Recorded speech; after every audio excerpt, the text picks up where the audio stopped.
Nagulat kay Renz Abando ang mga commentator. Sa lakas kasi ng talon nito ay nakuha niya ang rebound kontra sa big man player na ito ng kalaban. Anyang Red Boosters versus Suwon KT Sonic Boom. Another preseason KBL matchup ng dalawa nating kababayan na si Renz Abando at JD Kagulangan. Naging dominante ang anyang sa opening period ng game.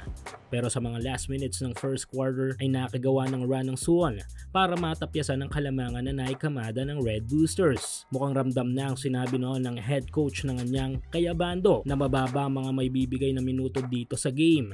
Dahil sa buong first frame ay hindi ito ipinasok habang si Kagulangan naman ay ipinasok na sa mga last seconds ng first period. Magtatapos ang first quarter lamang ang visiting team, 21-16.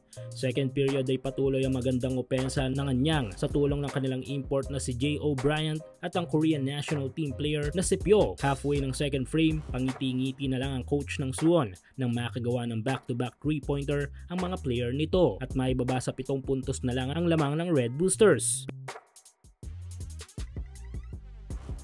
Pinakita dito si Renz Abando na naka-t-shirt kung kaya't di malaman kung makakalaro ba ito o hindi this game. Pero wala naman itong kung anong injury.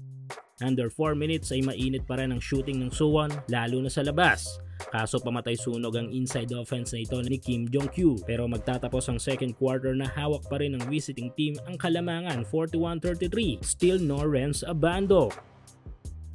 Under 4 minutes ng third period nang ipinasok sa game si Abando. Nagpakita agad ito ng hustle play sa rebounding. Under 3 minutes supalpal ang inabot kay Abando ng Korean player na ito ng Suwon. 1 minute mark ay nagulat ang mga commentator sa lakas ng talon ni Abando. Nang makuha nito ang rebound kontra sa big man player na ito ng Suwon.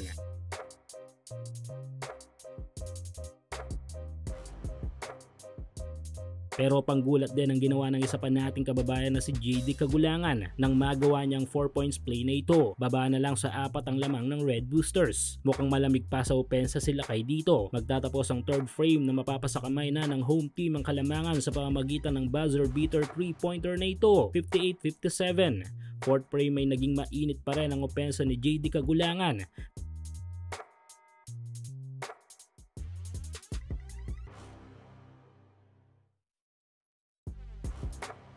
Habang si Abando naman ay sa depensa bumabawi. Inilabas na sa game sila kay naging dikit ang punto sa mga remaining minutes ng fourth period.